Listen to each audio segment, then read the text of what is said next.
You ever look around and realize that you're paying monthly just to exist? Like, not to live comfortably, not to build wealth, but just to be here. You don't own your time, you don't own your home. Hell, half of us don't even own our own car. But we damn sure own the stress. They've literally turned life into a subscription box. Rent, that's your roof over your head package. Groceries, that's the try not to starve this week bundle. Car note, insurance, utilities, Wi-Fi, phone, healthcare, dental. And don't forget the taxes on the things that you've already paid for. And if you mess up the order of your bills by just one day, here comes the overdraft fee. Like a punishment for struggling incorrectly.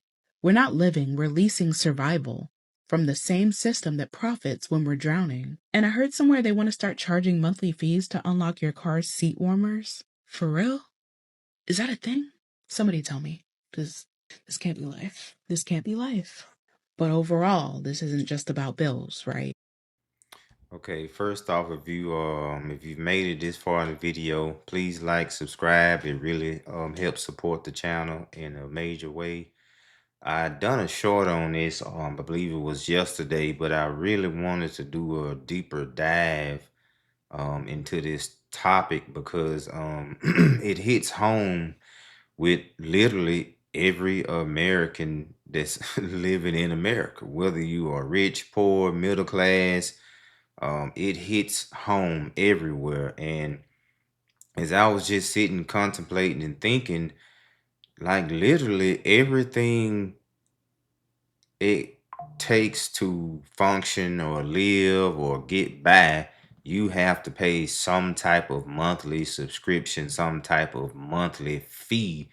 And what's bad or sad about it, is a necessity to a certain extent. Like, it's hard to function in this day and age without a cell phone. So even if your phone is paid for, you're gonna have a cell phone bill. Internet.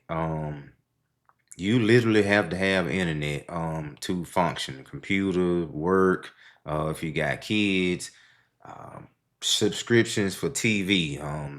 Everyone has Netflix or some type of subscription to watch TV.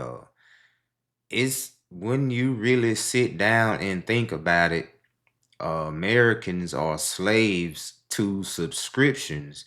And I want to deep dive into what do you consider a subscription, because you can look at a car note as a subscription, because you are subscribing to a way of life that you need to function and be a part of in order to just to get by. Um, you got a car note, you got to pay it. If you don't pay it, they come repo your car. I would have to guess probably 90% of Americans are not in a position to pay cash for a car, expensive as they are. And like, man, like this is a telltale sign of where we are going here in the United States as a country. And it's kind of crazy and daunting when you really deep dive and think about this. This is about how ownership has just been snatched out of reach, like on purpose. Our parents could buy a house on one income and still afford vacations. We can't even get a studio apartment without 5 roommates, a cosigner, and a prayer. College used to mean opportunity. Now it means $80,000 in debt for a degree that you'll probably never use. And every time you think you're catching up, they change the rules. Raise the rent, jack up the food prices, add another convenience fee. Because they don't want you to own anything. They want you tied in, logged out. Auto. And that's the thing about college. I was mentioning in one of my previous videos, and literally, if you don't have a scholarship or your parents cannot pay for it, and you can graduate without debt, it's literally not worth it. And then on top of that, where do they get the audacity taking like healthcare professions and saying that they aren't professions anymore? And that's a whole a whole nother conversation for a whole nother video, but I was thinking about that and contemplating on that. And if you look at that, it majority affects a lot of the female workforce. It's like they are taken away from the role that females play in society, which was weird to me.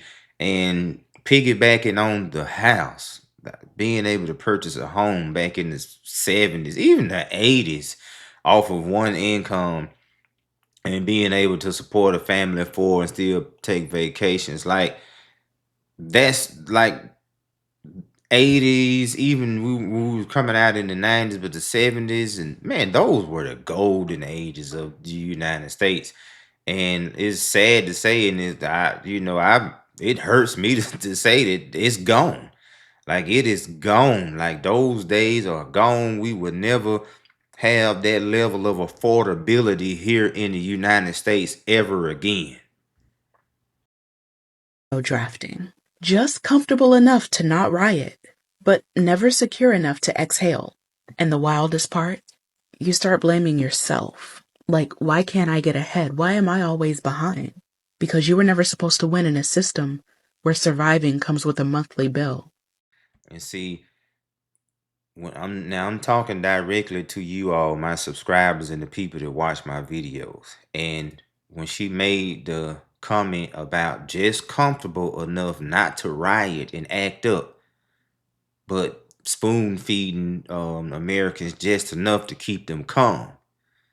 That's something that I've been paying attention to a long time, and that's why I was telling people, like, the major distraction is politics. You have to disassociate yourself from politics in order to have a clear mind and be able to focus on what you need to do as American to survive this mess moving forward.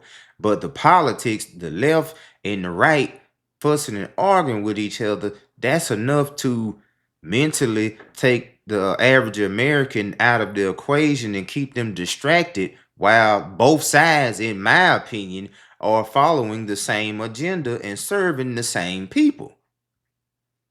So, no, you're not lazy. You're not bad with money. You're just stuck in a country that made existence a subscription plan and then had the nerve to blame you for struggling. And the worst part is that they don't even want you to win. They want you busy, broke, grateful, distracted, not paying attention. Because if you ever stop long enough to realize what was actually going on, you burn the whole damn game board and they know it. This country doesn't run on freedom. It runs on monthly payments and your silence. And I don't know about you, but I'm tired of auto-renewing struggle. Man, hits hard, hits hard. I like the narrative, she pushed in this video, but of course we all have to agree that it's a lot deeper than just a monthly subscription or whatever. It's an overall system that's designed to enslave Americans and keep them preoccupied with just working, working, working, and feeding into a system that's broken and not working.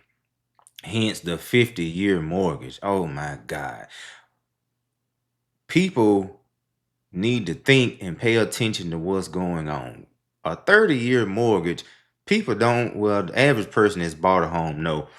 The first 15, 20 years of that mortgage is majority interest. So if you tie into a 50-year mortgage, the first 30 years is going to be interest only. And 50 years, even if you got it at 2 or 3%, you will pay the bank back 3 times of what that property is worth. So the overall objective is to take any type of equity or wealth that Americans could have built up in a property and snatch it back from them before they pay it off. But nonetheless, let me know what you all think. Please like, subscribe. I appreciate all the support. And by the way, we are running towards 100K subs extremely fast, and I appreciate all the support. Everyone have a blessed day.